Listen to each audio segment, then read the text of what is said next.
वदेष्यामि सत्यं वदेष्यामि धर्मावतु धर्मकारवतु भवतु भवतु भद्रारं ॐ शान्ति शान्ति शान्ति।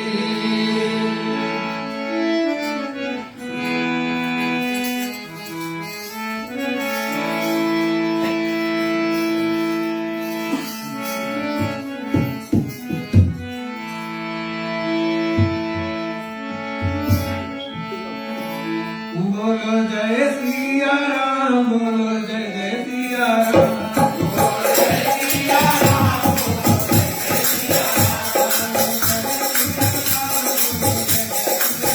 बोलो जय सिया राम, बोलो जय जय सिया राम, बोलो जय सिया राम, बोलो जय जय सिया राम, बोलो जय सिया राम, बोलो जय जय सिया राम,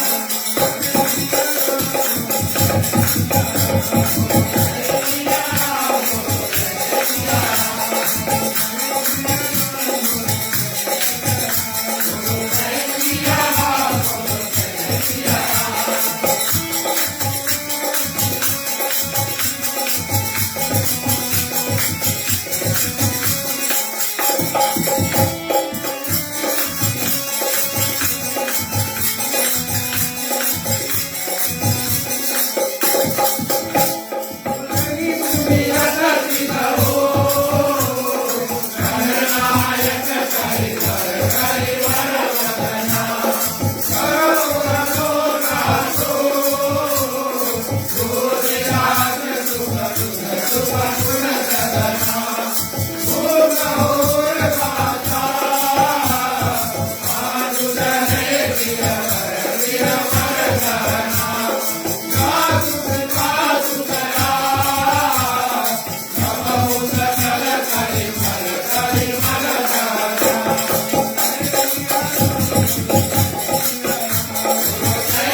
लेंगे वहाँ कर दिया पास कर दिया ठीक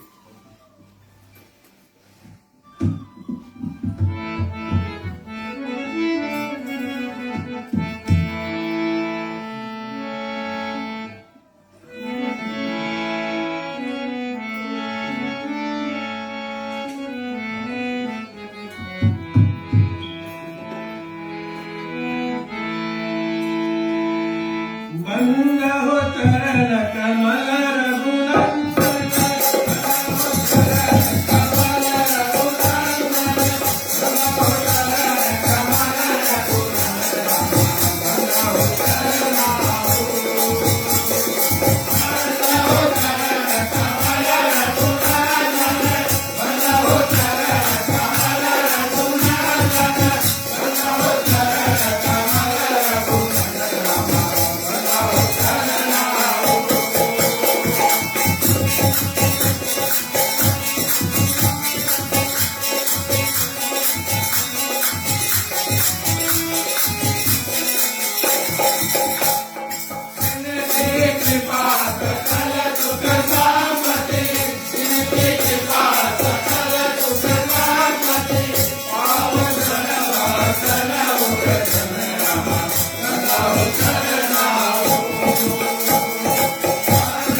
चलते हैं हम सब मिलकर भगवान श्री राम का जो स्तुति है उसका भी गायन करेंगे। आप सब हमारे साथ मिलकर जरूर गाइएगा।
से बोलो सियावर रामचंद्र की जय। सभी को जय श्री राम। चलते हैं प्रिय भक्तजन, आज रात्रि की जो कथा है उसमें हम प्रवेश करने जा रहे हैं। थोड़ी देर के लिए हम अपने मामा जी को थोड़ा विश्राम देंगे, ठीक है। बड़ा ही सुंदर कथा है प्रिय भक्तजन, बालकांड की कथा है। जैसे मैं हमेशा कहता हूं, है ना, कि अगर आपके ऊपर कोई किसी तरह की प्रहार करे, आपको उसको वापस लौटा कर प्रहार उसके ऊपर नहीं करना चाहिए। अभी हम फेसबुक पे देखते हैं कि श्रावण मास के समय आने वाला है, आज से लग गया है श्रावण मास ननाग में। और हमारे फिजी में हम देखते हैं कि समोगोला में जो शिव मंदिर है उस पर क्या बीत रहा है, कई मूर्तियों को तोड़ा गया है। तो तरह तरह के लोग कमेंट भी करते हैं, मैं उसको पढ़ रहा था। तो मैं आप लोगों से यही प्रार्थना करूंगा कि अपने दिल में किसी भी प्रकार की कोई ठेस ना रखे, किसी भी धर्म के प्रति कुछ अनुकूल ना कहे, और जिसने जो कर दिया है उसको तो वो मिलेगा, है ना। परंतु भगवान से यही प्रार्थना करो कि जिसने ये कार्य किया है उसको सद्बुद्धि दे, उसको ज्ञान दे कि आगे चलकर वो इस तरह की व्यवहार ना करे। और हम जो सनातनी है, जो सनातन धर्म को मानने वाले हैं, जो भगवान शिव के भक्त है, मैं आप सभी से यही आग्रह करूंगा, मैं अपने मंडली से भी आग्रह करूंगा कि अगर किसी भी तरह की योगदान हम कर सके मंदिर के प्रति, अगर कुछ करना है तो, अगर जैसे कहते हैं रिटेलिएट करना है, तो रिटेलिएशन में हम उससे भी बड़ा, उससे भी सुंदर भव्य मंदिर फिर उस वहां पर निर्माण हमको करना चाहिए, है ना। तो अगर कोई भी तरह से धन राशि से अगर हम दान कर सके तो हम जरूर करेंगे, हम उस पर इंक्वायर करेंगे, हम आपसे बताएंगे। तो मंदिर के फिर से उसी तरह से बनाने के लिए अगर किसी भी तरह से योगदान हम प्रदान कर सके, कुछ अनाप शनाप नहीं कहे कमेंट में किसी धर्म के प्रति, ना जाने किसने ये किया है। मन में शांति रखे। प्रभु की शायद यही इच्छा थी कि शायद प्रभु की कोई नवा मूर्ति चाहिए थी ना, श्रावण मास आ रहा है, वो बहुत पुरानी मूर्ति होगी। और मैंने एक दिन ये भी कहा था अपने दीपक भाई से, हम बात ही कर लेते हैं कि कभी कभी आप अगर मंदिर में जाए, लक्ष्मी नारायण मंदिर में जाकर देखे, तो कभी कभी ऐसे भावना आपके हृदय में जागृत होना चाहिए कि मेरे राम जी वहां पर कितने दिन से खड़े हुए हैं, है ना। उसको थोड़ी देर के लिए बैठाना चाहिए, है ना, विश्राम देना चाहिए, है ना। जो मंदिर, शायद भोले बाबा यही चाहते थे कि थोड़े दिन के लिए मैं विश्राम करूं, चलो नवा मूर्ति निर्माण करते हैं और भव्य सुंदर मंदिर एक बार फिर से हम बनाएंगे, है ना। तो जितने भी सनातन धर्म को मानने वाले हैं, जो हमको फेसबुक के माध्यम से अगर देख रहे हैं, अगर आपको किसी भी तरह से अवसर मिले, मौका मिले, और जब योगदान धन राशि कुछ भी कलेक्शन हो, तो हम उसमें जरूर सहयोग हमको देना चाहिए। और एक बार फिर मैं कहूंगा, प्लीज कृपया करके किसी भी धर्म के विषय में कुछ कमेंट ना करे, अनाप शनाप ना बोले, क्योंकि हम नहीं जानते उस प्राणी के मति में क्या था जिन्होंने उस मंदिर का उस भांति से नुकसान किया, ठीक है। चलते हैं प्रिय भक्तजन, जैसे मैंने कहा है श्रावण मास यानी हमारे भोले बाबा का जो महीना है आज से आरंभ हो रहा है। अंत में मैं नामी भाई से भी कुछ आग्रह करूंगा कि इसके विषय में कुछ कहे, और जैसे कि इसके घर पर भी इन्होंने कुछ आयोजना किया है श्रावण मास के प्रति, तो उसके विषय में भी हम सूचना कुछ देंगे। परंतु अपना ये भाग्य समझो या प्रभु की कृपा समझो, करुणा दर्शा रहे हैं कि श्रावण मास जिस दिन शुरू हुआ और हम यहाँ बैठकर प्रभु श्री राम की जो कथा है, जो भोले बाबा की देन है, हम पर कृपा किया है हमारे ऊपर, वो आज हम यहाँ बैठकर राम कथा को श्रवण कर रहे हैं, है ना। और जैसे मैं कथा आगे पढ़ रहा था, अगले सप्ताह हमारे नावी भाई के घर पर भी साप्ताहिक रामायण है, ये मान हमारे मंडली की साप्ताहिक रामायण है। कथा बड़ा ही सुंदर होगा। हम भोले बाबा और सती मैया की कथा करेंगे श्रावण मास में बैठकर, है ना। कथा जहां पर मोड़ लेगी जाकर। चलते हैं कथा में प्रवेश करते हैं। बालकांड की जैसे कथा है, मैं कहता हूं, हमेशा बतलाता हूं ये जो रामचरित्र मानस है, इसमें 4 घाट की कथा चलती है, हमेशा चलती रहती है ना। बाबा तुलसीदास जी एक घाट पर बैठकर कथा को गा रहे हैं।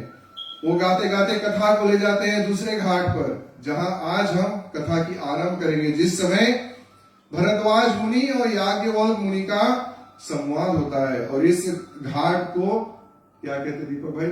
कर्मकांड घाट कहते हैं।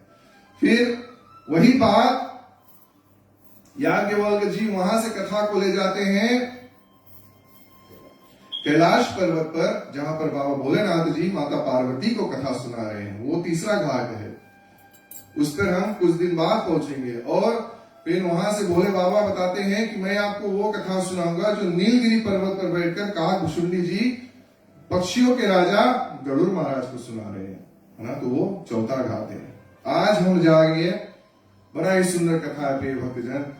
बहुत दिन बाद हम यहाँ पर पहुंचे हैं हमारे सप्ताही कथा में। तो चलते हैं, दोहा के माध्यम से कथा को आरंभ करेंगे, फिर कथा को हम आगे लेकर बढ़ेंगे। चलते हैं।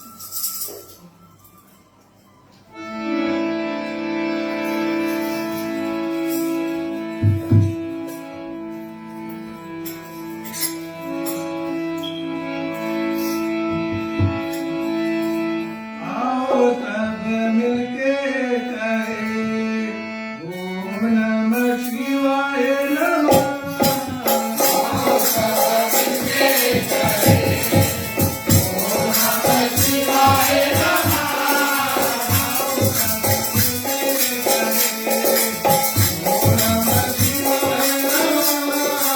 आओ सब मिलके कहे ओम नमः शिवाय नमः। आओ सब मिलके कहे ओम नमः शिवाय नमः।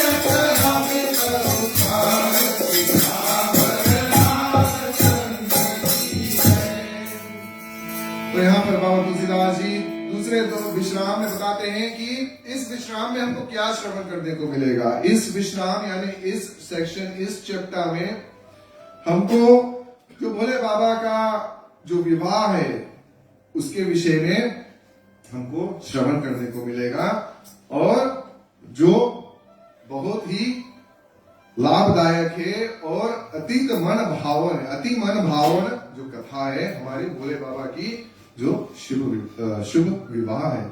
चलते हैं प्रिय भक्तजन, चौपाई के माध्यम से कथा को हम और आगे लेकर बढ़ते हैं।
तुलसीदास जी चौपाई में कहते हैं प्रिय भक्तजन, भरद्वाज मुनि बसहि प्रयागा, जिन्हि राम पद अति अनुरागा, तापस समदम दया निधाना, परमारथ पथ परम सुजाना।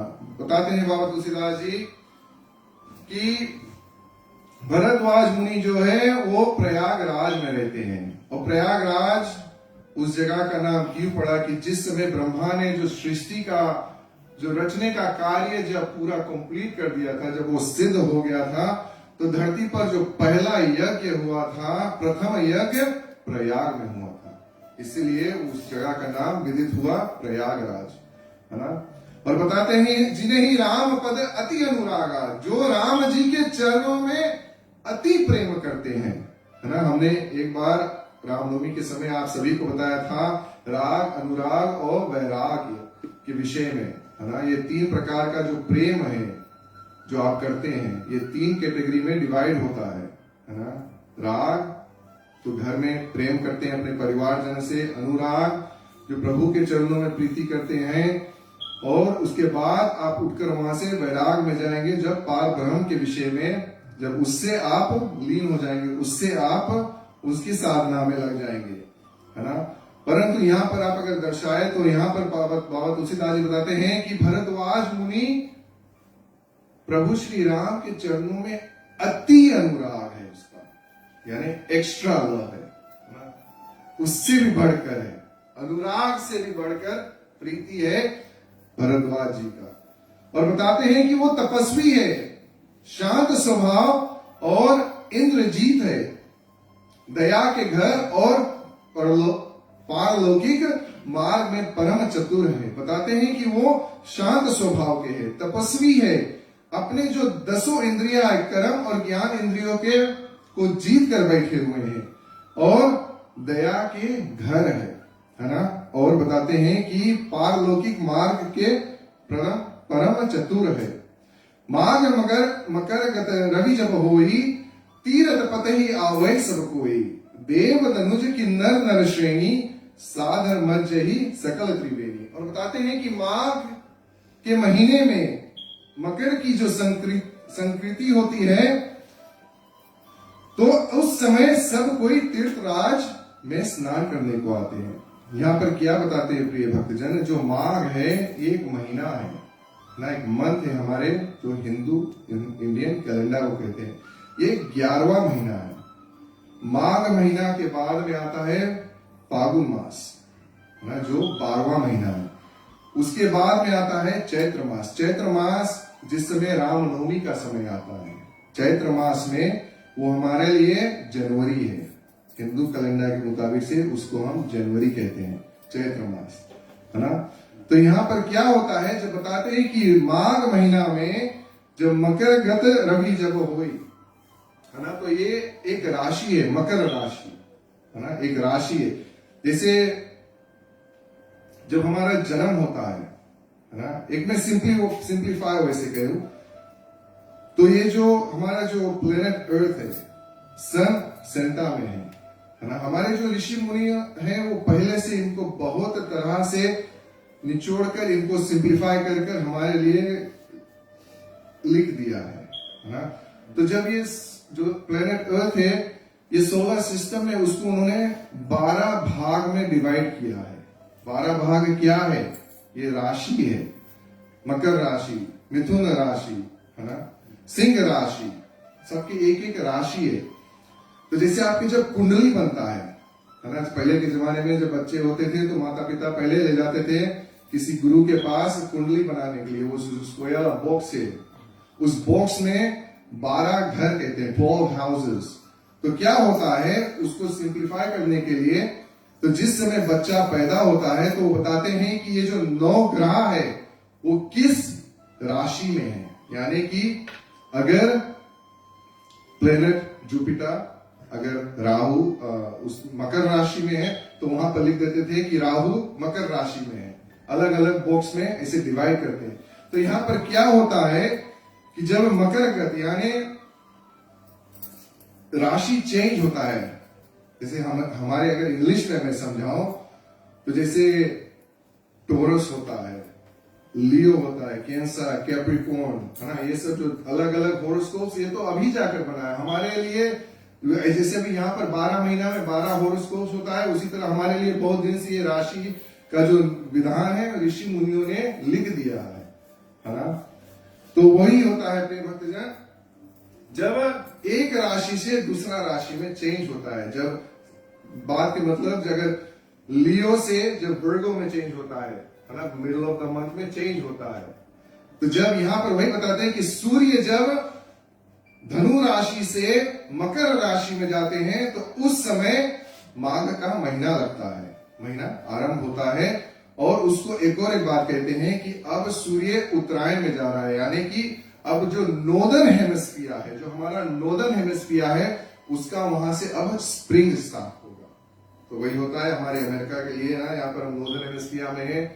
जब फरवरी अप्रैल आता है तो हमारा जो वेदर पैटर्न है वो चेंज होने लगता है, तो अब हम सोलर एक्लिप्स के बगल जाते हैं। तो वही होता है कि सूर्य भगवान उत्तरायण में यानी नॉर्दर्न साइड में जाते हैं। तो वही होता है यहाँ पर जब वो महीना लगता है तो महीने भर यहाँ पर बताते हैं कि देव दनुज किन्नर श्रेणी, है ना, सब यहाँ पे देवता, राक्षस, किन्नर और मनुष्य की झुंड सभी आदर पूर्वक त्रिवेणी में स्नान करते हैं। जो त्रिवेणी है, यहाँ पर 3 नदी का संगम है प्रिय भक्तजन प्रयागराज में। एक तो है हमारी गंगा मैया, दूसरा है हमारी यमुना मैया और तीसरी है हमारी सरस्वती मैया, है ना। ये 3 नदियां वहां पर आकर मिलती है। हालांकि अभी कली काल में हमको जो सरस्वती मैया, जो सरस्वती रिवर है ना, जिसको कहते हैं नदी है, वो दिखता नहीं है। तरह तरह की बात होती है कि क्यों इतना विशाल नदी जो हिमालय से चला था कैसी धरती पर अदृश्य हो गया, है ना। एक समय वो भी चलती थी। तो संतों का कहना है कि वो गंगा में मिलकर चल रही है, वो पताल लोक में चल रही है। कोई कहते हैं कि, है ना, पताल लोक में होकर जा रही है, गंगा मैया में मिलकर जा रही है। एक संत के मुंह से तो मैंने ये भी सुना है, बड़ा ही सुंदर बात है प्रिय भक्तजन, अगर आप उस पर थोड़ा प्रकाश डालेंगे, गौर करेंगे कि सरस्वती मैया ने जिस समय देखा कि जब भरत जी जा रहे हैं अपने भाई को वापस लाने के लिए, है ना, जब भरत जी जा रहे हैं अपने भाई राम को वनवास से वापस लाने के लिए, तो जब वो प्रयागराज पहुंचती है, जब भरत जी प्रयाग पहुंचते हैं, भरद्वाज मुनि से बात करते हैं और इतना विचलित रहते, इतना उसका जो दशा है भरत जी का, इतना व्याकुल है अपने भाई से बिछो होने का, है ना। ये देखती है सरस्वती मैया और उनको शर्मिंदा होती है। वो अपने आप को शर्मिंदित मानती है क्योंकि उन्होंने ही मंत्रा का बुद्धि फेरा था, है ना। मंत्रा की बुद्धि फेर कर भगवान श्री राम को भरत जी से दूर लेकर गया था ना। तो सरस्वती मैया देखती है कि मेरे कारण से आज भरत जी को इतना दुख हो रहा है। उसी समय से वो धरती पे से लुप्त होने लगी, है ना, धरती पे से जाने लगी। और बताते हैं कि जो विजडम यानी ज्ञान की माता है, जैसे जैसे, ये संतों का कहना है, ये मेरे अपने मत अनुसार नहीं कहना, परंतु लॉजिकली मेक सेंस भी करता है कि जैसे जैसे त्रेता युग में ये कार्य हुआ और जैसे जैसे युग बदलते गया, पीपल का जो, लोगों का जो विचार है, मति जो चेंज होते गया, तो जैसे जैसे लोगों का जो ज्ञान है, जो विजडम है, जो कम होते गया, कम होते होते होते होते गया। तो इसी कारण से सरस्वती मैया की आवश्यकता अब धरती पर नहीं थी, इसलिए वो गंगा मैया में मिलकर, जैसे अभी नॉलेज है, विजडम है, परंतु उस तरह की ज्ञान जो त्रेता सतयुग में होता था हमारे पास नहीं है। जो दिव्य दृष्टि, है ना, जो त्रिकालदर्शी, जो ऋषि मुनि थे, जो ये प्लेनेट को उस समय देखकर उन्होंने वेदों में लिख दिया था, हमारे पास वो ज्ञान, वो शक्ति नहीं है। इसलिए हमारे लिए बहुत ही सरल मार्ग बताया गया है ना। राम भजन रामायण, यही है, यही करो, कलिकाल में आप पार लग जाएंगे। तो इसी तरह से बताते हैं कि त्रिवेणी के संगम पर आते हैं और स्नान करते हैं। पूरा महीना भर, माघ का महीना, ये पूरा 30 डेज 28 डेज, हिंदुस्तानी कैलेंडर में कैसे लगेगा, 28 डेज होता है ना। 14 कृष्ण का 14 शुक्ल, तो ऐसे जाता है। पूरे स्नान करते महीने भर।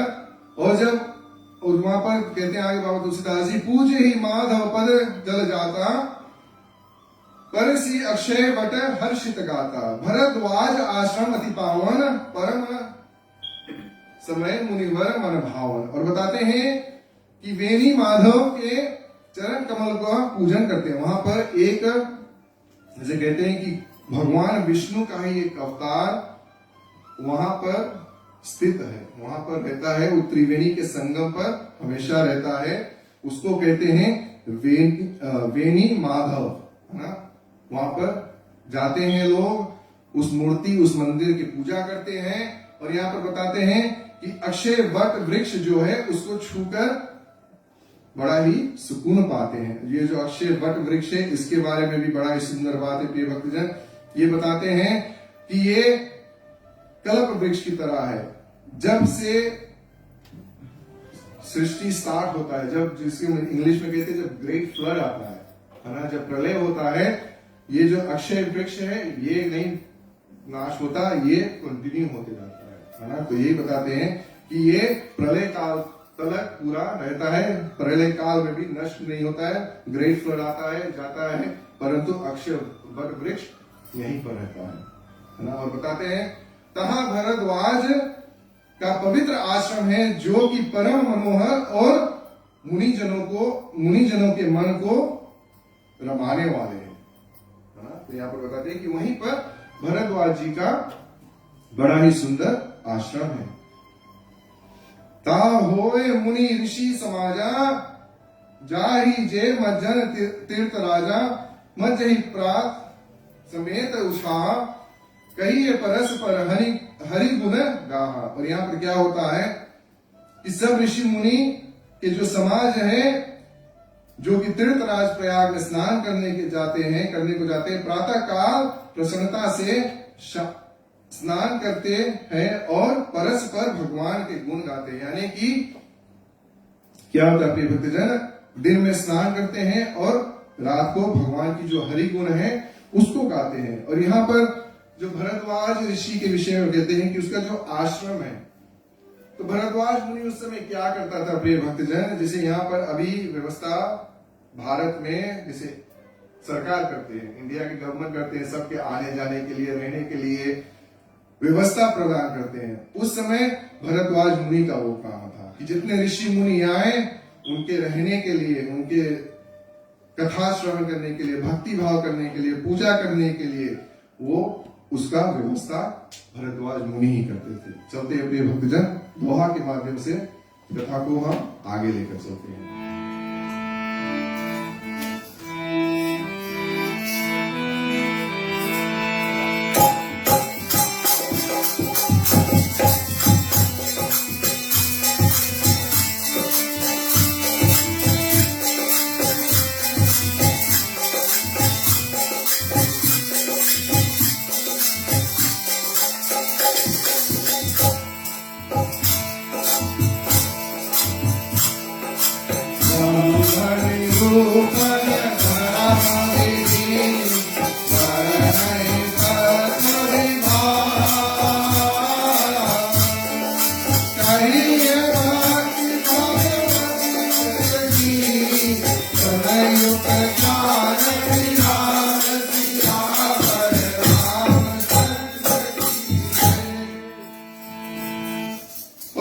तुलसीदास जी तो वहां के माध्यम से बताते हैं कि ब्रह्म निरूपण धर्म विधि वर्ण तत्व विभाग, कही भक्ति भगवंत की संयुक्त ज्ञान विराग। और बताते हैं कि वेदांत यानी वेदों की कर्म कांड, मीमांसा की और संख्य शास्त्र और उपासना की जो ज्ञान वैराग युक्त है, उस विषय में सब वहां पर वर्णन करते हैं, है ना। जो वेद के बारे में, जो कर्म कांड के बारे में जो ज्ञान है, जो उपासना यानी पूजा पाठ, है ना, जो उपासना को पूजा, अगर सरल भाव से कहे तो पूजा पाठ, वेदों के ज्ञान, है ना। और कर्म कांड के अगर कहे तो जैसे अगर मैं अपने मत अनुसार समझाऊं तो जो कर्म योग है, जो आपका कर्म है, जो ब्राह्मण का कर्म है, जो क्षत्रिय का कर्म है, जो एक पति का कर्म है, जो एक पत्नी का कर्म है, माता पिता सबका जो एक कर्म है, उस कर्म कांड के विषय में ज्ञान देते हैं कि किस तरह से अपना जीवन निर्वाह करना चाहिए, है ना। कर्म योग के विषय में बात करते हैं। चलते हैं और कहते हैं कि यही प्रकार भरी मांग नहाई, पुनि सब निज निज आश्रम जाही, प्रीति प्रति संवत अस होय आनंदा, मकर मत जन गावही मुनि वृंदा। और बताते हैं कि इसी प्रकार माघ भर यानी महीने भर, माघ का महीना भर स्नान करके फिर सब अपने अपने आश्रम को जाते हैं। प्रीति वर्ष ऐसा ही आनंद होता है, यानी कि हर साल इसी तरह से आनंद होकर सभी ऋषि मुनि अभी भी होता है, उस समय भी होता था, कई साल से ये हो रहा है प्रिय भक्तजन, और ये हमेशा होता रहेगा। इस साल की तो बड़ा ही, अगर जिसने जाकर माघ में त्रिवेणी में स्नान किया है तो उसका तो बड़ा ही भाग्य है, क्योंकि ये जो इस साल जो कुंभ का मेला हुआ था, जो महाकुंभ आया था, इस जिसे महाकुंभ को कहते हैं कि वो 12 साल पे आता है, ये जो इस साल आया था इसको कहते हैं अमृत कुंभ। ये 144 इयर्स पर आपको मिलेगा, तो हमारे जीवन काल में तो हमको नहीं मिलेगा। अगर कोई 144 जा सकता है तो जय श्री राम। प्रभु के बहुत प्रीति है, परंतु उतना जाकर करोगे क्या?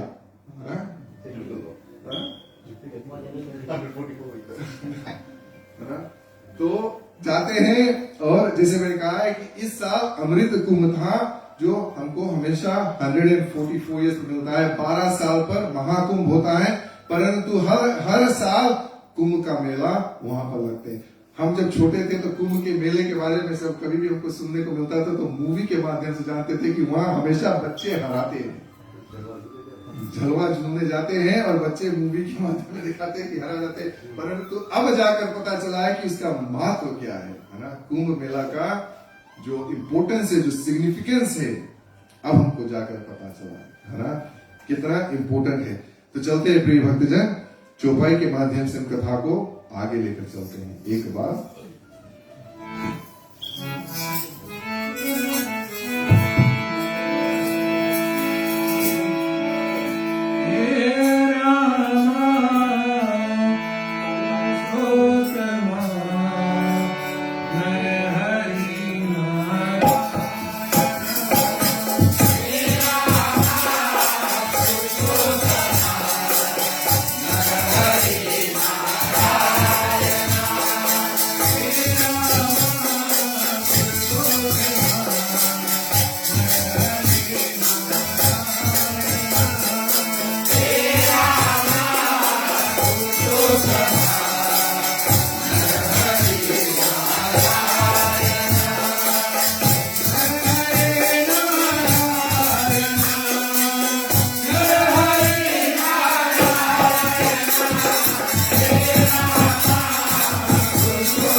और आगे बाबा तुलसीदास जी चौपाई के माध्यम से कहते हैं कि एक भार भरी मकर नहाए, सब मुनीश आश्रम सिधाए, याज्ञवल्क मुनि परम विवेकी, भरद्वाज राख्यो पद टेकी।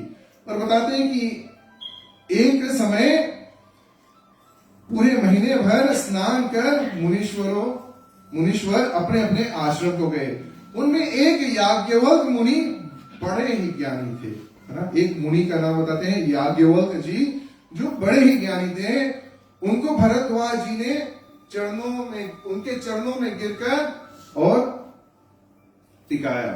और बताते हैं कि सादर चरण सरोज पखारे, अति पुनीत आसन बैठारे। और यहां पर क्या होता है कि भरद्वाज मुनि याज्ञवल्क मुनि के जब सब ऋषि मुनि अपने अपने आश्रम को जाने लगे, जब माघ का महीना खत्म होता है, अपने अपने आश्रम को जाने लगते हैं, तो याज्ञवल्क मुनि एक बड़ा ही ज्ञानी परम विवेकी, है ना, मुनि है, जिसको भरद्वाज मुनि जब देखते हैं उनके चरण पकड़ लेते हैं, है ना, उनके चरण पकड़ लेते हैं, उनकी बड़ी ही विधि विधान से पूजा करते हैं।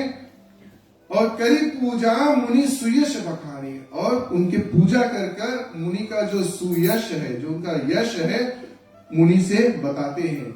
और बोले अति पुनीत मृदु बाणी, और बताते हैं कि अब यहाँ पर उनसे उनका जो सेवा सत्कार कर देते हैं। उनके बाद भरद्वाज मुनि उनसे एक बड़ा ही सुंदर मधुर आवाज में उनसे एक बात कहते हैं। क्या कहते हैं प्रिय भक्तजन? चौपाई के माध्यम से बाबा तुलसीदास जी बताते हैं कि नाथ एक संशय बड़ मोरा, करतल वेद तत्व सब तोरा, कहत मोही लागत बहलाजा, जो ना कहूं बड़ होए अकाजा। और बताते हैं कि स्वामी मुझे एक बड़ा संदेह है, संदेह है, और वेद का तत्व सब तुम्हारे हाथ में है। बताते हैं कि मुझे एक बहुत परम संदेह है एक बात का, और जो वेदों का जो ज्ञान है वो तो आपके हाथों में है, आपके दाएं हाथ के बराबर में है ना। किधर से जाएंगे? और बताते हैं प्रिय भक्तजन कि कहत मोहि लागे भरे लाजा। और बताते हैं कि मुझे ये बात कहने में बहुत ही डर लगता है, भय लगता है, और लज्जा भी आती है ना।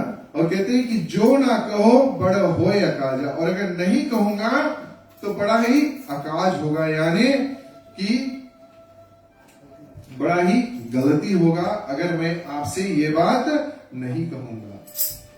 चलते प्रिय भक्तजन, दोहा में कहते हैं संत कही अस नीति प्रभु, श्रुति पुराण मुनि गावा, होई ना विमल विवेक और गुरु सन किए दुरावा। और बताते हैं कि हे प्रभु, संत ऐसी नीति कहती है और वेद पुराण तथा मुनि भी गाते हैं कि गुरु से छिपावा करने पर हृदय में उज्जवल ज्ञान नहीं होता है।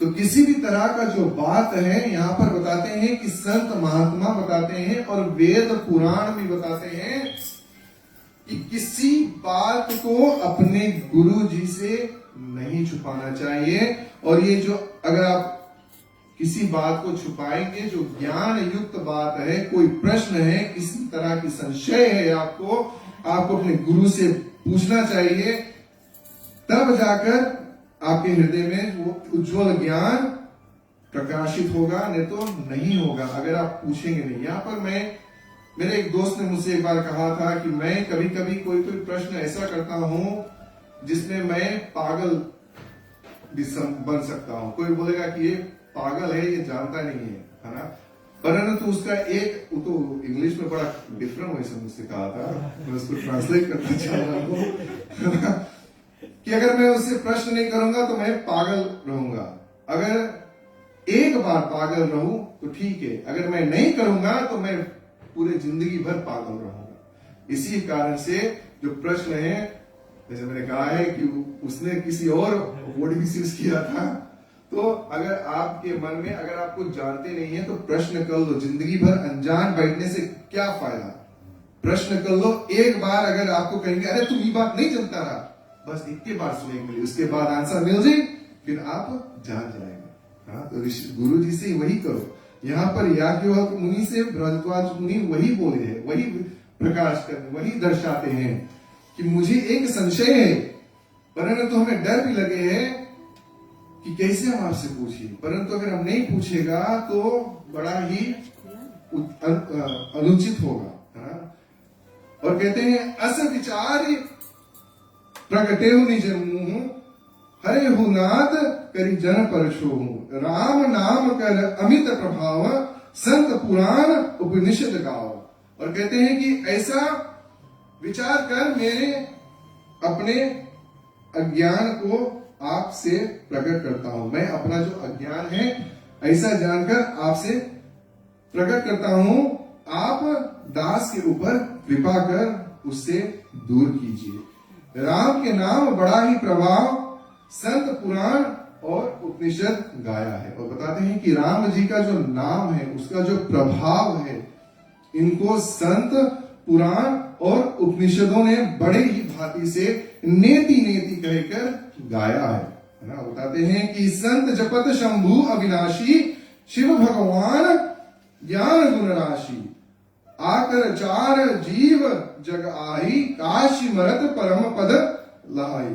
और बताते हैं कि जिसको अविनाशी कल्याण स्वरूप शिव जी भगवान जो ज्ञान और गुण के ढेर है सदा जपते हैं, चार स्वाभाविक जीव जो संसार में है, सो काशी में मरकर परम पद को अधिकारी उस नाम के प्रभाव से होते हैं। इस विषय में हमने एक बार पहले भी चर्चा किया था कि जो काशी में जो चार प्रकार के जो जीव है ना, जैसे क्रिएशन चार वैसे होता है। हमने इस विषय में जब हमने सनी मामा से भी बात किया था कि जब किस तरह से क्रिएशन होता है। एक तो है अंडज, यानी अंडा से जो उत्पन्न होता है, जैसे चिड़िया है ना। पिंडज यानी जो शरीर के साथ, यानी मैमल्स जो होते हैं, जैसे मैमल्स जो जानवर, और जैसे हमारे जो बच्चे पैदा होते हैं वो दूसरे भाव से होता है। तीसरा है जो बीज से उगता है, जमीन को फाड़ कर निकलता है, जैसे पेड़ पौधे। और जो चौथा प्रकार की है जो मल से यानी मैला से उत्पन्न होता है, जैसे पसीना से, यानी जैसे जुआ है ना, उसको कहते हैं। चार प्रकार के जो जीव है। यहाँ पर बताते हैं कि काशी में जब वो मरते हैं, काशीपुरी में जब वो मरते हैं, तो उस नाम को जाकर भोले बाबा उनके कान में कहते हैं, और उस राम नाम से उनको मोक्ष प्राप्ति होती है। काशी का ऐसा महिमा बताया गया है। काशीपुरी में जब कोई अपना भय त्यागते हैं ना, तो भगवान शिव उनको वहां से राम नाम उनके कान में बोलकर उनको मुक्त कर देते हैं। तो एक बार दीपक भाई ने कहा चलो काशी ना, इस विषय में भी हमने बात किया था। काशी में कोई ऐसे नहीं जाकर रह सकता है, काशी विद्वानों का नगरी है, और वहां पर जाने के लिए पहले भैरवनाथ से आज्ञा लेना पड़ेगा ना। भैरवनाथ जी से, काशी के जो कोतवाल है उनसे, जिसको कहते हैं कि ग्राम देवता है ना, उनसे आज्ञा लेना पड़ेगा। और ये बड़ा ही भाग्य है कि जो वहां पर जन्म लेता है। ऐसे आप नहीं जाकर इल्लीगली वहां रह सकते हैं, आपको वहां पर जन्म लेना पड़ेगा, तब आपको बुराई को समझा सकते हैं। सो कहते हैं आगे कथा में, सो भी राम महिमा मुनिराया, शिव उपदेश करत करी आया, राम कौन प्रभु पूछो तो ही कहो बुझाए, कृपा निधि मोहि। और बताते हैं कि श्री रामचंद्र जी की महिमा है, हे मुनिराज, जिसको दया करके शिव जी ने उपदेश करते हैं, वे राम कौन है। यहाँ पर बड़ा ही सरल सा प्रश्न करते हैं भरद्वाज मुनि, है ना। पूछते हैं कि राम कौन है। कथा में हम सुनते हैं, हमारे बहुत प्रिय कथा के वाचक है, हमेशा कहते हैं कि राम को कौन नहीं जानता है ना। राजन जी महाराज हमेशा कहते हैं, अगर किसी बच्चे से भी पूछेंगे वो भी बता देगा कि राम कौन है। यहाँ पर परंतु भरद्वाज मुनि अज्ञान बनकर, छोटा बनकर प्रश्न करता है कि राम कौन है। स्वामी तुमसे पूछता हूं, हे दया निधान समझा कर कहिए। चलते प्रिय भक्तजन, माफ कीजिएगा, आगे पढ़ते हैं और बताते हैं कि मुझे समझा कर कहिएगा। बताते हैं कि एक राम अवदेश तुम्हारा, तिनकर चरित्र विदित संसारा, नारी वीरा दुख सह पारा, भयहु रोष रण रावण मारा। और बताते हैं कि हे प्रभु, एक राम को मैं जानता हूं जो दशरथ जी के पुत्र है ना, जिन्होंने कहते हैं कि जिसका जो चरित्र है पूरा संसार में विदित है। नारी विरह दुख सह पारा, अपने स्त्री के विरह में बहुत ही दुख पाया और जब क्रोधित हुआ तो रण में जाकर रावण को भी मारा, है ना। तो बताते हैं कि एक राम को मैं जानता हूं।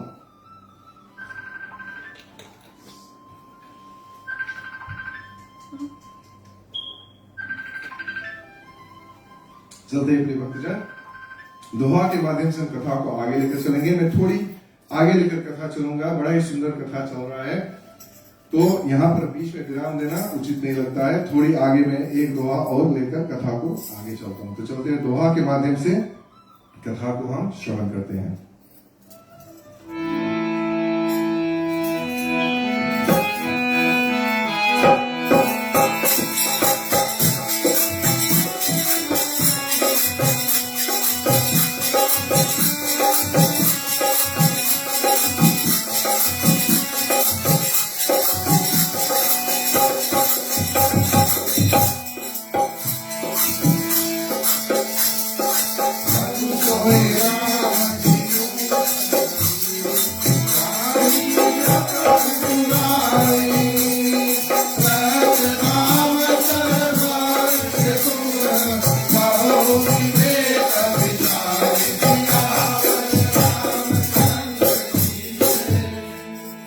यहाँ पर दोहा के माध्यम से प्रभु समझाते हैं, बाबा तुलसीदास जी कहते हैं, प्रभु सोई राम की ऊपर कहो, जाहि जपत त्रिपुरारी, सत्य धाम सर्वज्ञ तुम कहो विवेक विचारी। और बताते कि हे प्रभु, सोई राम है या कोई और है। यहाँ पर पूछते हैं याज्ञवल्क्य जी से भरद्वाज मुनि कि जिस राम के विषय में मैंने बताया है, क्या वही राम को भगवान शिव जी भी जपते हैं? मुझे एक बात और ख्याल आ गया। हमने भजन में एक दिन हम बैठकर सुन रहे थे, सरिंगावा के साथ मुकेश भैया भी बैठे थे, तो एक यूट्यूब के माध्यम से देख रहे थे, तो ये किसी ने गाया था कि एक राम दशरथ का बेटा, दूसरा राम घट घट में लेटा, तीसरा राम का सारे जगत पसारा, चौथा राम सारे जगत से न्यारा। तो हमने बात उसमें किया था कि उन्होंने क्या किया है, गायक ने क्रम कर दिया है, यानी कि काउंटिंग किया है, एक राम, दूसरा राम, तीसरा राम, चौथा राम।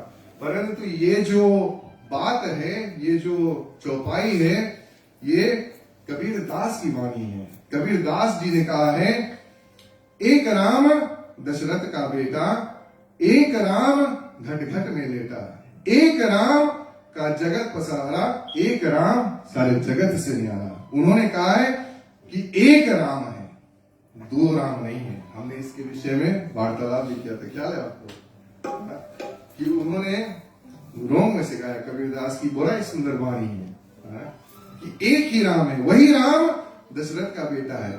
यहाँ पर वही बताते हैं कि वही राम दशरथ का बेटा है। और यहाँ पर जब प्रश्न करते हैं कि क्या वही राम है जिसको शिव जी जपते हैं, अगर आप कभी भी भगवान भोले बाबा की जो चित्र है, जब चित्रकार ने जब मुझको बनाते हैं, तो उसमें आप देखेंगे कि भोलेनाथ जी हमेशा साधना में रहते हैं, किसी के नाम जपते रहते हैं, हमेशा आंखें मूंद कर बैठे रहते हैं, है ना, समाधि में रहते हैं। तो वही पूछते हैं कि क्या वही भोलेनाथ, वही राम को जपते हैं जिसको मैं जपता हूं?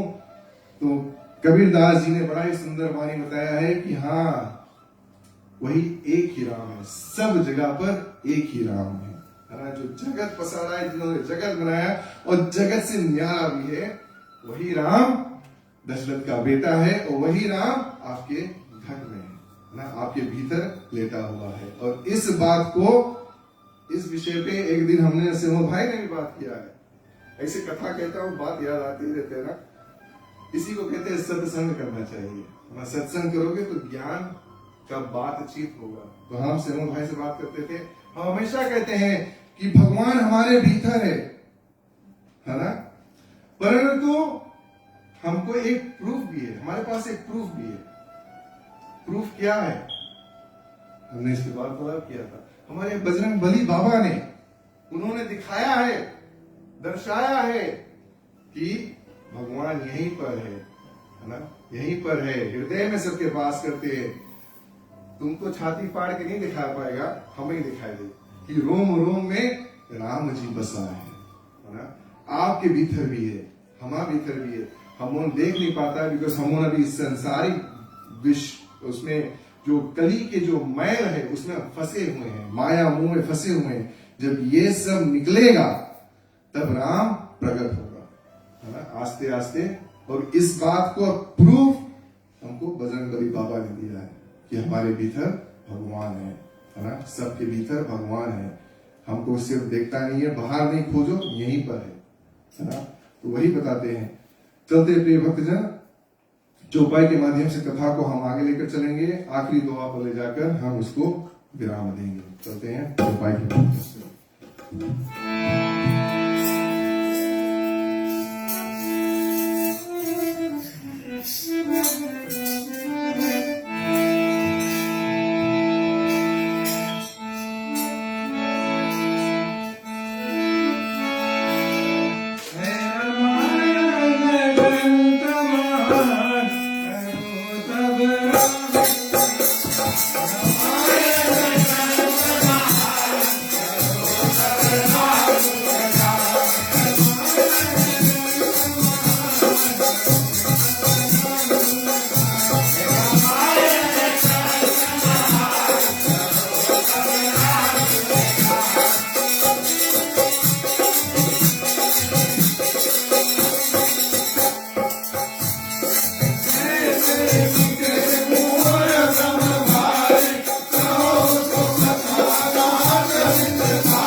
और आगे बाबा तुलसीदास जी चौपाई में कहते हैं कि भरद्वाज मुनि बताते हैं कि जैसे मिटे मोर ब्रह्मभारी, कहो सो कथा नाथ विस्तारी। याज्ञवल्क्य बोले मुस्काही, तुम ही विदित रघुपति प्रभुताई। और बताते हैं कि जिस तरह से मेरा ये जो भ्रम है ये कैसे मिटे, है ना, आप विस्तार पूर्वक प्रभु की जो कथा है वो मुझे बतलाइए। याज्ञवल्क्य मुनि मुस्काते हैं, हंसते हैं और बताते हैं कि आप जानते हैं कि किस विषय में आप बात कर रहे हैं, किसके विषय में आप पूछ रहे हैं, आप जानते हैं। बताते हैं कि राम भक्त तुम मन क्रम वाणी, है ना। और हमने जो पहला चौपाई में कहा था कि भरद्वाज मुनि बसे ही प्रयागा, जिन्हें राम पद अति अनुरागा, है ना। तो बताते हैं कि भरद्वाज मुनि से कि आप तो रामचंद्र जी के चरणों के अति अनुरागी है, बहुत प्रेम करते हैं, और मन क्रम वाणी से आप राम भक्त है, और चतुराई तुम्हारी मैं जानी, यहाँ पर बताते हैं कि आपकी जो चतुराई है मैं जान गया हूं कि आप मुझसे क्या पूछ रहे हैं। चहो सुनए राम गुण गूढ़ा, यानी कि आप चाहते हैं राम जी की कथा सुनने की इच्छा आपको है, जो गूढ़ कथा है वो आप सुनना चाहते हैं। और आपने जो प्रश्न किया है बड़ा ही मूढ़ यानी पागल बनकर मुझसे प्रश्न कर रहे हैं, जबकि आप बात जानते हैं, है ना। क्या बात होती है प्रिय भक्तजन, प्रश्न भी मैं हमेशा कहता हूं कि 4 प्रकार के प्रश्न भी होते हैं, है ना। एक है जो सिखाने के लिए प्रश्न करते हैं, है ना, जैसे टीचर आपको पढ़ाते हैं तो पूछते हैं कि 1+1 क्या है। दूसरा है स्टूडेंट से जो पूछते हैं प्रश्न करते हैं सीखने के लिए, है ना, कि टीचर जी 1+1 2 ही है ना, सीखने के लिए। तीसरा है वो अगर आपसे कोई प्रश्न करे वो जानना चाहता है कि आप कितना जानते हैं, इसमें अभिमान छुपा है। और तीसरा प्रश्न ये है, माफ कीजिएगा, चौथा प्रश्न लोग ऐसा करते हैं, जनाने चाहते हैं कि मैं कितना जानता हूं, जानकर भी प्रश्न करेंगे, है ना, कि मैं इतना जानता हूं, देखिए आगे ला जाने कि नहीं जानता है आंसर, परंतु ऐसा प्रश्न करेंगे। कोई भी प्रश्न आपको ये 4 ही कैटेगरी में फिट होगा और कोई कैटेगरी में नहीं फिट होगा। सीखने के लिए, सिखाने के लिए, दूसरे को जानने के लिए और अपने आप को जनाने के लिए, ये 4 कैटेगरी है, इसमें 4 प्रश्न होगा। और जो यहाँ पर भरद्वाज मुनि पूछते हैं ये प्रश्न सीखने के लिए, गूढ़ कथा जानने के लिए कि राम जी कौन है। और इसमें कोई जिसे कहते हैं कुटिल, कोई भी वैसी बात नहीं छिपी हुई है। इसी तरह से प्रश्न माता पार्वती ने भी किया, है ना, उसकी कथा हम आगे बताएंगे, परंतु प्रश्न बड़ा ही पावन और पुनीत है ना। और बताते हैं कि तात सुनो सादर मनलाई, कहो राम की कथा सुहाई, महामोह महिषेष विशाला, राम कथा कली का कराला। और बताते हैं कि हे मित्र मन लगाकर आदर से सुनो, श्री रामचंद्र जी की सुंदर कथा वर्णन करता हूं। अत्यंत अज्ञान एक भयंकर महिषासुर है, उनको मारने के लिए राम जी की जो कथा है वो कली काल का यानी अर्थात राम कथा को बताते हैं हमारी दुर्गा मैया है, जो कली की जो प्रभाव है, कली काल की जो प्रभाव है, जो महिषासुर है, उनको मारने के लिए जैसे हमारी दुर्गा मैया आती है सहायता करने के लिए, उसी तरह से हमको कली काल में बचाने के लिए ये हमारी रामायण माता आई है ना, हमको बचाने के लिए।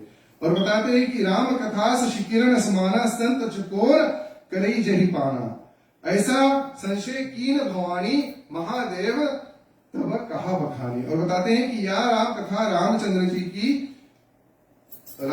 की किरणों के समान, चंद्रमा की किरणों के समान है, जिसको संत और चकोर पान करते हैं। ऐसे ही संदेह पार्वती ने किया था, तब महादेव जी ने बखान कर कथा कहा था।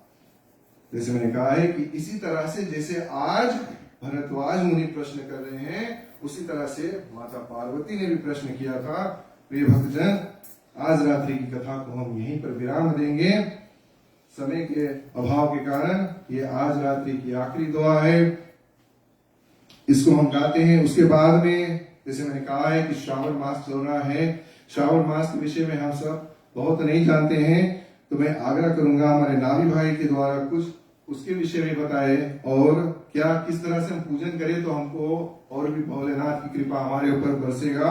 चलते आखिरी दुआ करते हैं, फिर हम नावी भाई से आग्रह करेंगे कि कुछ वो भी करें।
अनुसार अनुहार अब उमा शंभु संवाद भय समय जय हेतु जही सुनो मुनि मिटे ही विषाद। और बताते हैं कि सो अब मति के अनुसार शिव पार्वती का जो संवाद है मैं वो आपसे वर्णन करता हूं। जिस समय जिस कारण से हुआ सो हे मुनि श्रवण, सो जिस कारण से हुआ मैं वो आपको बताने जा रहा हूं। तो चलते हैं प्रिय भक्तजन, हम अपने नावी भाई से आग्रह करेंगे कि कुछ कथा के विषय में या तो श्रावण मास के विषय में भी हमको कुछ ज्ञान और प्रदान करें। बोलो पार्वती पते हर हर महादेव, हर हर महादेव, हर हर महादेव। आए हुए प्रिय भक्तजन, तहे दिल से आप सभी को मैं स्वागत करता हूँ और धन्यवाद देना चाहता हूँ जो आप लोगों ने अपने बहुमूल्य समय निकाल कर यहाँ पर पदार्पण किए। और आज हमारे भाग्य है जो आज का जो कथा थी वो आगे जाके शिव और पार्वती की विवाह की कथा रहेगी। और जो ये श्रावण मास हम मनाते हैं, ये श्रावण मास जब विष्णु ने इस संसार की रचना कर रहे थे तो सभी महीना एक एक देवी देवता को दे दिए थे। तो एक महीना बाकी था जो श्रावण था। तो भोलेनाथ ने कहा कि क्यों ना ऐसा करे कि आप मुझको ये महीना दे दे। तो इसीलिए ये महीना जो श्रावण का महीना है पूरा भोलेनाथ जी के नाम है। श्रावण एक और एक है कि इस समय भारत में वर्षा की सीजन होती है। वर्षा की सीजन, नए जो पौधे उगते हैं, सब चीज हरियाली रहता है। तो गाय को नई दूध मिलती है, ताजी दूध होती है, अच्छी दूध होती है। गाय से जब दूध निकालते हैं तो क्या करते हैं, इस दूध को लेकर जाकर हम महादेव को शिवलिंग पर अर्पित करते हैं। इसी समय माता पार्वती तपस्या कर रही थी महादेव को पाने के लिए। तो श्रावण की या शिव पुराण की एक बात है कि सावन के महीने में माता पार्वती और महादेव जी दोनों जन पृथ्वी पर विचरते हैं। तो जो कोई भी इस श्रावण मास में भक्ति भाव से अगर आपके पास शिवलिंग है, शिवलिंग पर दूध, दही, मध, शक्कर, घी से अभिषेक कीजिएगा, जल से अभिषेक कीजिएगा। महादेव अत्यंत प्रसन्न होते हैं। और अगर आपके पास शिवलिंग नहीं है, महादेव जी को ध्यान कर सकते हैं। और एक खासियत है इस श्रावण मास में, जिनके पास गुरु भी नहीं है, अगर आप गुरु चाहते हो, बिना पंडित के भी आप गुरुमुख हो सकते हो। सिर्फ उस महादेव, देवों के देव महादेव, गुरु के गुरु, आदि गुरु, जगत गुरु का से आप दीक्षा ले सकते। कैसे ले सकते? हाथ में चावल ले ले, पुष्प ले ले और जल ले ले और संकल्प ले कि मैं अपना नाम, पिता का नाम, माँ का नाम, नाम, अमुक गोत्र से मैं आज से आपको गुरु मानता हूँ। उससे देव महादेव आपको अपना शिष्य बनाते हैं। और अवश्य अगर आप सच्चे दिल से उनको अपना गुरु मान लेते हैं, प्रिय भक्तजन, वो स्वप्न में आकर उनको दर्शन नहीं देंगे। ये खासियत है महादेव, वो देवों के देव है, दयानिधि है, ओमकार है, निराकार है, कण कण में वास करते हैं। और इस सोमवार से अगले 4 सोमवार तक मैं अपने घर पर शिव शक्ति मंदिर पर रुद्र अभिषेक करूंगा, जैसे मैंने किया था शिवरात्रि पर। जिसको अवसर मिले आइएगा, अपने परिवार को लेकर आइएगा। जब आप आए तो अपने घर से 1 लोटा जल अवश्य लेकर आए, क्योंकि आप अपने घर से कभी भी खाली हाथ नहीं जाइएगा। शिवालय कभी भी जाइएगा, अपने घर से कम टेप का पानी लेकर आइएगा, अपने हाथों से खुद चढ़ाइएगा। महादेव जी को प्रसन्न करेंगे हम, उनकी कृपा पड़ जाए तो खत्म परम्पार। महादेवी थे, वो इतने दयानिधि थे जो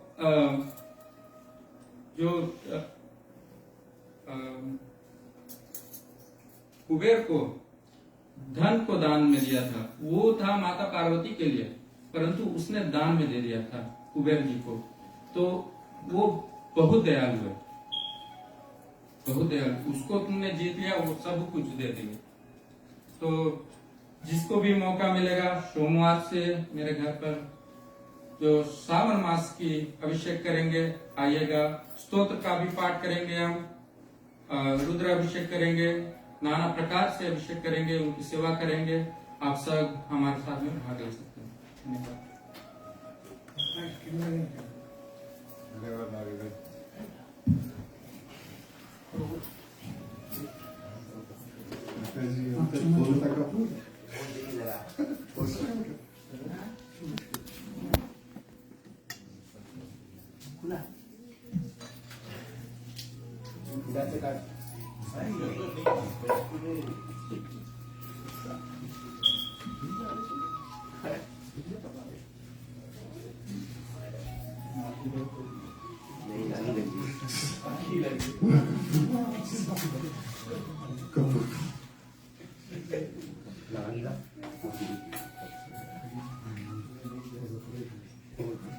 चलते हम 3 आहुति का हवन भी करेंगे।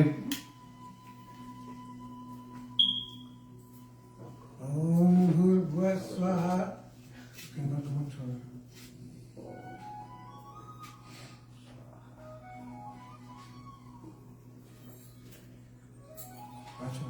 ओम सपाभं निमज्जनम् आचमनमयकृतं श्री अग्निदेवताय नमः।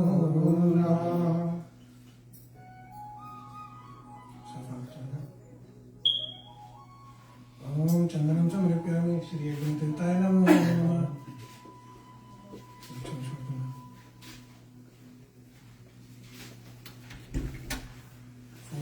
ओम पुष्पं समर्पयामि श्री अग्निदेवताय नमः।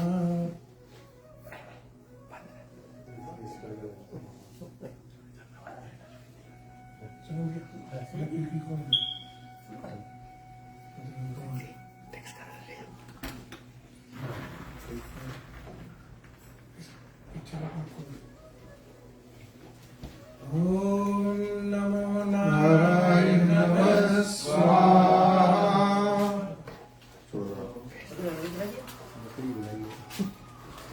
जोड़ दो।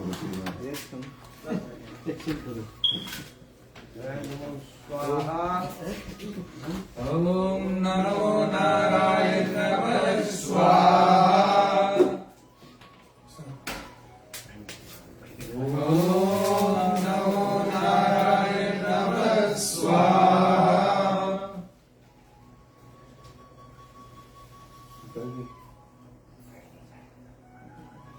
छोड़ दो। तुम करो।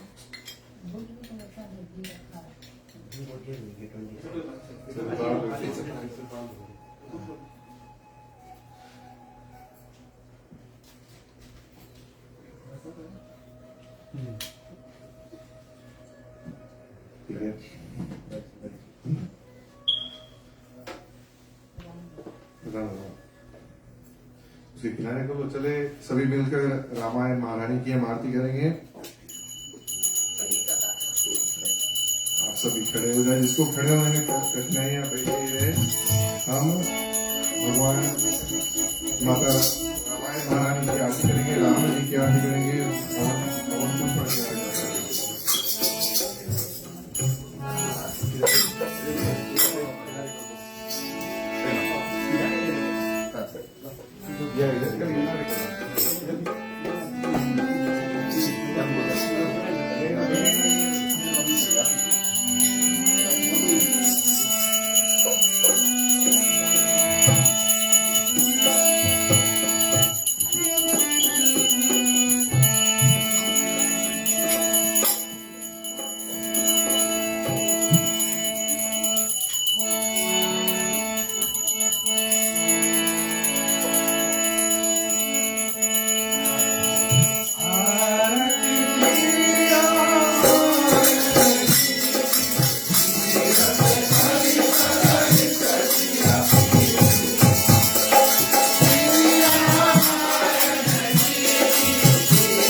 ठीक है, आप सभी सब बैठ सकते हैं प्रिय भक्तजन।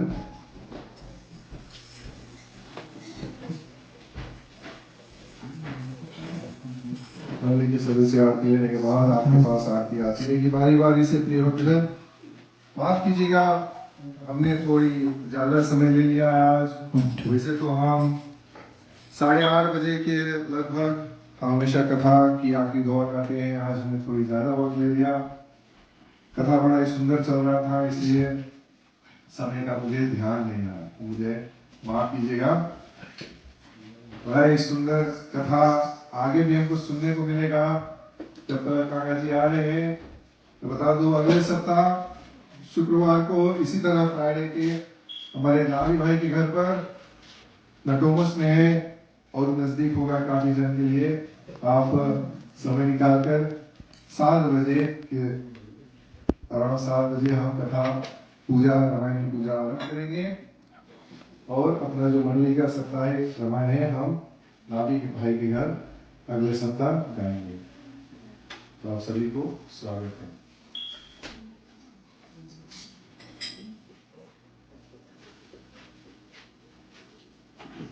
आप लोग आते हो फिर हम उनके पास है।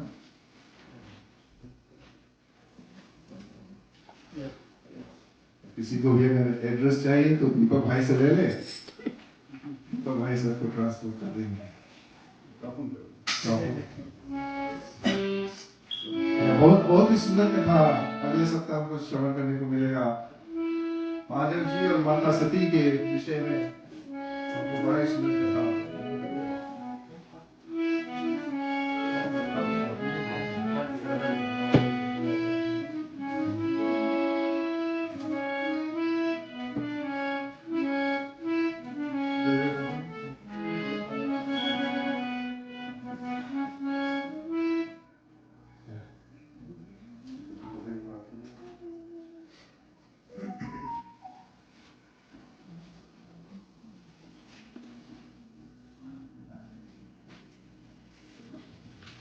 Now you're ready to wear it all, okay?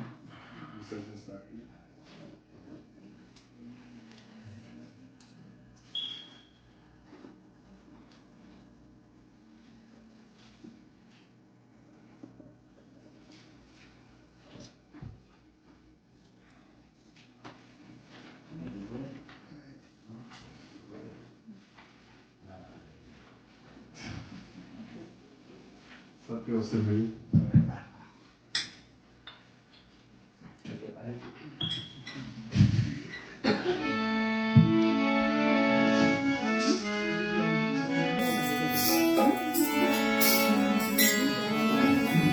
सबके कथा विसर्जन, कथा को हम यहाँ पर आज विराम देते हैं प्रिय भक्तजन।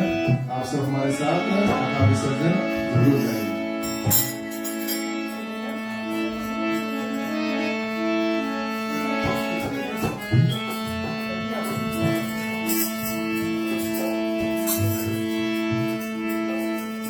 राम सिया राम, जय जय राम सिया राम, राम सिया राम, जय जय राम सिया राम, राम सिया राम, जय जय राम सिया राम, राम सिया राम, जय जय राम सिया राम। जय पवन पुत्र हनुमान बोलो, पवन पुत्र हनुमान बोलो, राम सिया राम, जय जय राम सिया राम, राम सिया राम, जय जय राम सिया राम। जय पवन पुत्र हनुमान बोलो, पवन पुत्र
रामचंद्र की जय।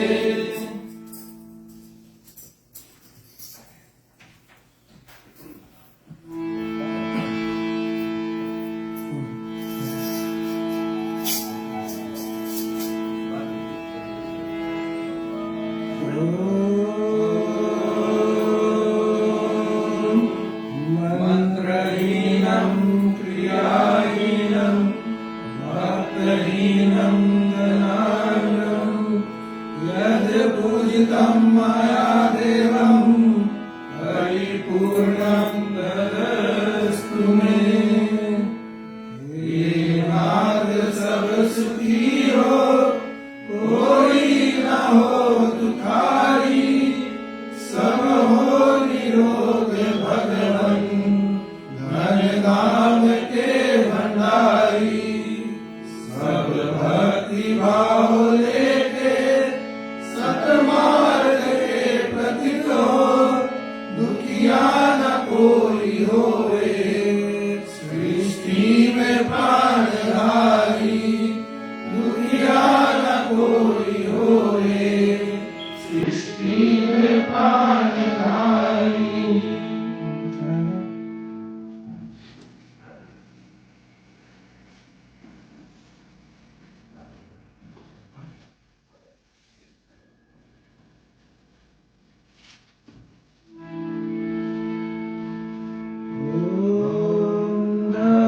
शांति अंतरिक्ष गुण शांति, पृथ्वी शांति, रामा शांति, रोष दया शांति, वनस्पतया शांति, विश्वदेवा शांति, ब्रह्मा शांति, सर्वगुण शांति, शांति रेवा शांति श्यामा शांति रेवी।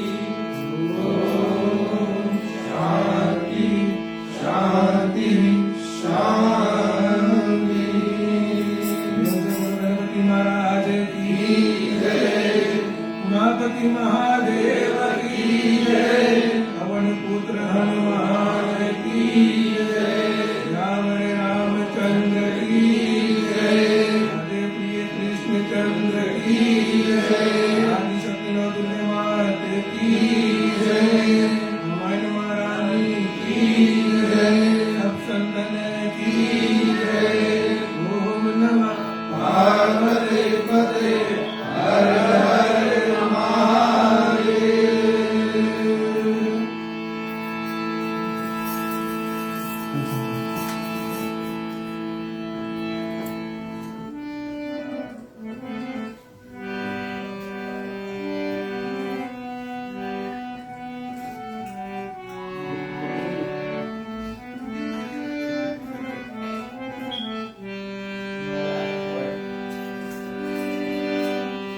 राम कहे सुगहु बजे,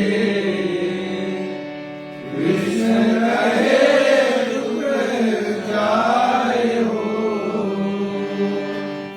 महिमा महाप्रसाद की, भाव सुभोग लगाए हो। राम रामचंद्र की जय, राधे प्रिय कृष्णचंद्र की जय, राधे गुरु शरणम। खड़े होकर सबसे रामायण कर लो, फिर 2 मिनट के लिए फिर से बैठ जाए। हम कुछ सूचना है, फिर सब यहाँ पर स्टार्ट करेंगे। राम राम जय श्री राम, जय श्री राम, जय श्री राम।